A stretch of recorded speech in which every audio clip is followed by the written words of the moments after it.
I'm Deacon Dan Bornay of the Diocese of Baton Rouge, and thank you for joining us as we chat for a few minutes about two of our diocesan officials who are directly related to the response that we are making here in our diocese to the devastation of Hurricane Laura in southwest Louisiana and in other parts of our state. With us today, Father Ryan Halford. Father Halford is the parochial vicar at St. Aloysius Catholic Church here in Baton Rouge, and he is the diocesan coordinator for the relief efforts that we are in the process of developing here in our diocese. And also with us is David Aguiar, Executive Director of the Catholic Charities of the Diocese of Baton Rouge. Ask David, first of all, tell us a little bit about the need in southwest Louisiana. Your boots have been on the ground several times, and you have seen the destruction and devastation there. Yeah, I've been there 3 or 4 times now since Hurricane Laura hit, and the need is just absolutely overwhelming. There's a need for all the basic recovery items that are typical in an area after a hurricane or a natural disaster: tarps, cleanup supplies, personal hygiene items. There's also a tremendous need for volunteers. We don't really quite fully know the extent yet of what everybody's going to need, because there's still lots of evacuees, some here in Baton Rouge who are helping out in some of the hotels here. But there's a need for volunteers, as well as the typical items that are used after a natural disaster. We are not unfamiliar with disasters in Baton Rouge, with the flood of 2016 and various hurricanes over the years. This particular hurricane had a tremendous impact because of the wind damage that southwest Louisiana suffered, and how many structures that have been destroyed. Father Ryan, you have been asked by Bishop Duca, and you have graciously accepted the responsibility of coordinating a diocesan-wide response to Hurricane Laura. And there are a number of ways that individuals and organizations can respond.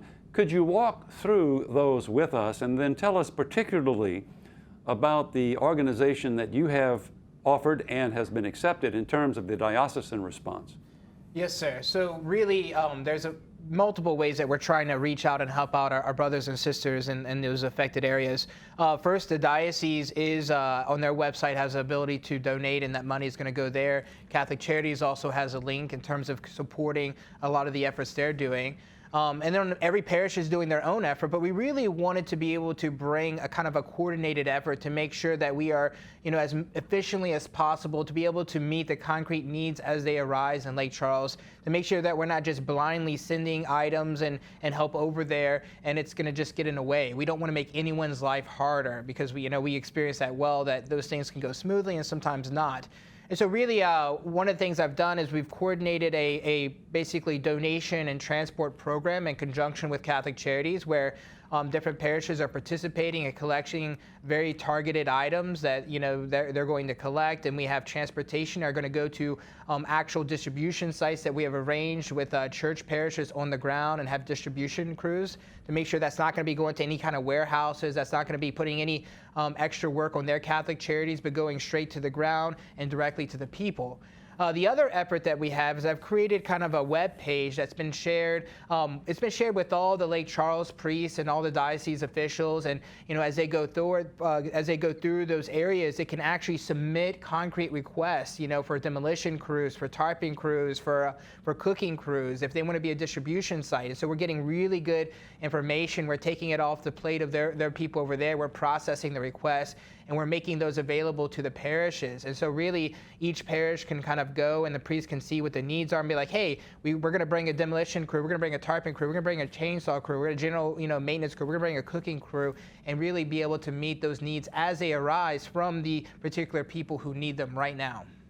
So individuals in our diocese can participate from the diocesan website, or from the Catholic Charities of the Diocese of Baton Rouge website, or parishioners can go to their respective parishes here in the diocese, work with their priests, deacons, and parish offices to see what they can provide parishes in the Diocese of Lake Charles. That's correct, and we're really encouraging all the priests to send to the people in the parishes who are kind of organizers. So your men's group, your prayer groups, your Bible studies, any group that might be able to put together a crew or want to be able to respond concretely to those needs, just approach your priests and deacons, and maybe they'll be able to give you access to see which one of those you can do and respond to. But really, we believe as people begin thinking about how they want to go over and contribute, to be able to have those concrete needs, that way they know that they're going to go over there, and really being able to respond to what's needed on the ground. And David and Father Ryan, within our diocese,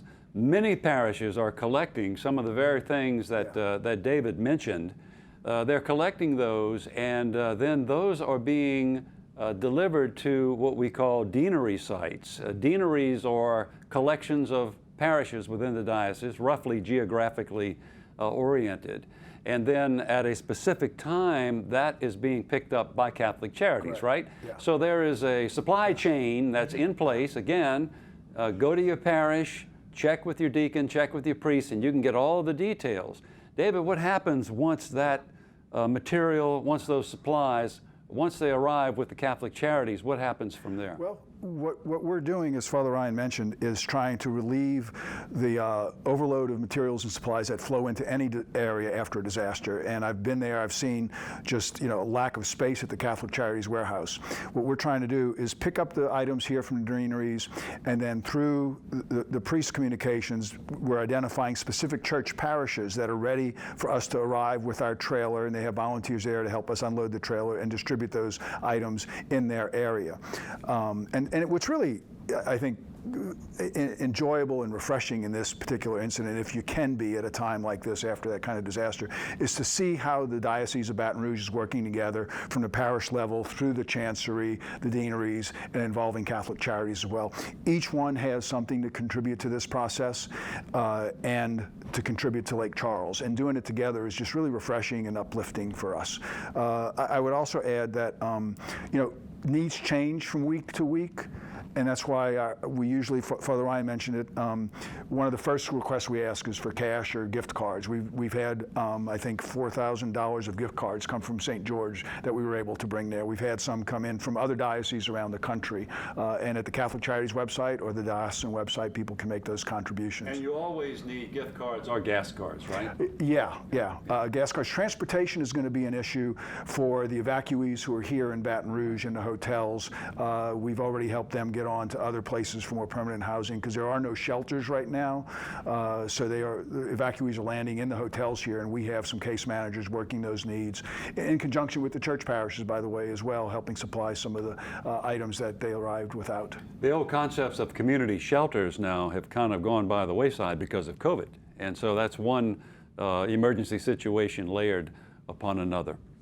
This is really the great thing about collaborating so much and making sure everyone's at the table, is because in any disaster, you're responding according to the needs as they rise, and especially during the time of COVID, you're going to have to be even more creative. And so we really want to make sure that we're able to bring the most efficient, creative, and meaningful ways to serve and respond the best we can. And so that's really been one of our priorities as we work together. Any closing comments? David, first you. There's a great need, that those needs will be evolving as time goes on, and really, I think the important thing to remind everybody is that there's always an outpouring of goodwill during these first few weeks after a disaster. The long-term recovery is really the tough job that comes in, and this is where Catholic Charities agencies shine, because we're still working with flood victims from 2016, for example, and those cash donations help us solve those issues for the poorest who have had no insurance, haven't qualified for FEMA assistance, and to make sure that their lives return to some semblance of normalcy. Father Ryan, any closing comments from you? Yeah, please just continue to keep the people in those affected areas in your prayer. Fast for them. Consider how you can serve them, whether it's getting together a work crew, whether it's getting together, a group to go over there and cook for them, or just donate items. Any contribution to help them, as they've helped us in the past. This is really what we do as a community. And so please remember, it's an ongoing effort, and so there's a lot of work to do, but many hands make light work. Father Ryan Halford, thank you for your leadership in this area as the Diocesan Coordinator for our disaster response. And David Aguiar, as always, thank you for your leadership, and all of your colleagues and your volunteers, Catholic Charities. Thank all of you for watching. As we have presented this program, you've seen on the screen the various ways that you can help. Thank you for your generosity. Thank you for your prayers. Be well, be blessed, be well blessed.